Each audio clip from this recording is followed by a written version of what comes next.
സസ്യങ്ങളടക്കമുള്ള എല്ലാ ജീവശരീരങ്ങളും നിർമ്മിച്ചിരിക്കുന്നത് സെൽ അഥവാ കോശങ്ങൾ എന്ന അടിസ്ഥാന ഘടകങ്ങൾ കൊണ്ടാണ്.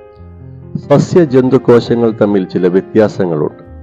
സസ്യകോശങ്ങളിൽ പ്രത്യേക കോശഭിത്തിയുണ്ട്. കൂടാതെ വലുതും സ്ഥിരവുമായ ഫേനങ്ങൾ അഥവാ വാക്യൂകൾ സസ്യങ്ങളിൽ കാണപ്പെടുന്നു. സസ്യകോശങ്ങളിൽ കാണപ്പെടുന്ന ഫേനങ്ങൾ ഗ്ലൂക്കോസ്, ജലം, ലവണങ്ങൾ തുടങ്ങിയവയെ ആഗിരണം ചെയ്യുന്നു. കൂടാതെ കോശത്തിൽ എത്തിച്ചേരുന്ന വിഷപദാർത്ഥങ്ങൾ, മാലിന്യങ്ങൾ തുടങ്ങിയവയെയും ഇത് ആഗിരണം ചെയ്യും. ഇനി ഒരു കോശത്തിന്റെ ഘടന പരിചയപ്പെടാം. സെൽ മെംബ്രെയിൻ അഥവാ കോശസ്തരം കോശത്തിന് രൂപവും ഘടനയും നൽകുന്ന ആവരണമാണിത്. കോശത്തിനകത്തെ എല്ലാ വസ്തുക്കളെയും ബാഹ്യ പരിസ്ഥിതിയിൽ നിന്ന് വേർതിരിക്കുന്ന ഒരു സ്തരം.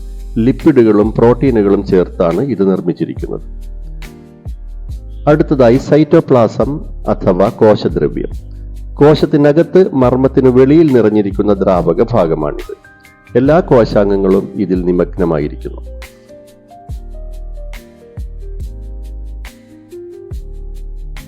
മർമ്മത്തിനകത്ത് DNA നിർമ്മിതമായ ക്രോമസോമുകളുണ്ട്. കോശങ്ങളിൽ വ്യക്തമായ മർമ്മമുള്ളവയും ഇല്ലാത്തവയുമുണ്ട്. പ്രോകാരിയോട്ടുകൾക്ക് മർമ്മമില്ല. ഇവ ജീവജാലങ്ങളിൽ ഏറ്റവും ലളിതവും ആദിമവുമായ കോശരൂപങ്ങളാണ്. ജനിതക വസ്തു കോശദ്രവ്യത്തിൽ ചിതറിക്കിടക്കുന്നു. ഭൂരിപക്ഷം കോശാംഗങ്ങളും ഇവയിൽ കാണപ്പെടുകയില്ല. ബാക്ടീരിയകൾ പ്രോകാരിയോട്ടുകൾക്ക് ഉത്തമ ഉദാഹരണങ്ങളാണ്.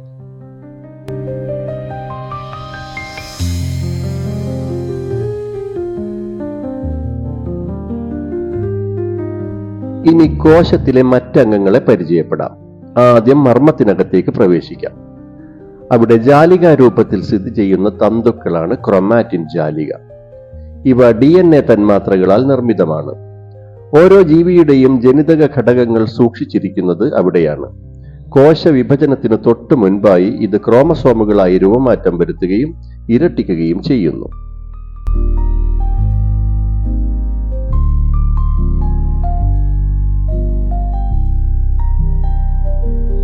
അടുത്തതായി ന്യൂക്ലിയോലസ് അഥവാ മർമ്മകം.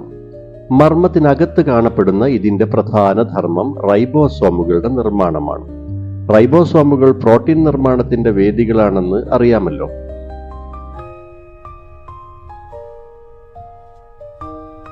കോശദ്രവ്യത്തിൽ കാണപ്പെടുന്ന സ്തരബന്ധിതമായ കുഴലുകളുടെ ശൃംഖലയാണ് എൻഡോപ്ലാസ്മിക് റെട്ടിക്കുലം. ഇത് മർമ്മവുമായി ചേർന്നോ കോശങ്ങളിൽ മറ്റിടത്തോ കാണപ്പെടാം. കോശത്തിനുള്ളിലെ സഞ്ചാരപാതകളാണിവ. ഇതിന്റെ ഉപരിതലത്തിൽ ധാരാളം റൈബോസോമുകൾ പറ്റിപ്പിടിച്ചു കിടപ്പുണ്ട്. അതിനാൽ ഇവയെ റഫ് എൻഡോപ്ലാസ്മിക് റെട്ടിക്കുലം എന്ന് വിളിച്ചു വരുന്നു. റൈബോസോമുകൾ ഇല്ലാത്ത എൻഡോപ്ലാസ്മിക് റെട്ടിക്കുലത്തെ സ്മൂത്ത് എൻഡോപ്ലാസ്മിക് റെട്ടിക്കുലം എന്നും വിളിക്കും.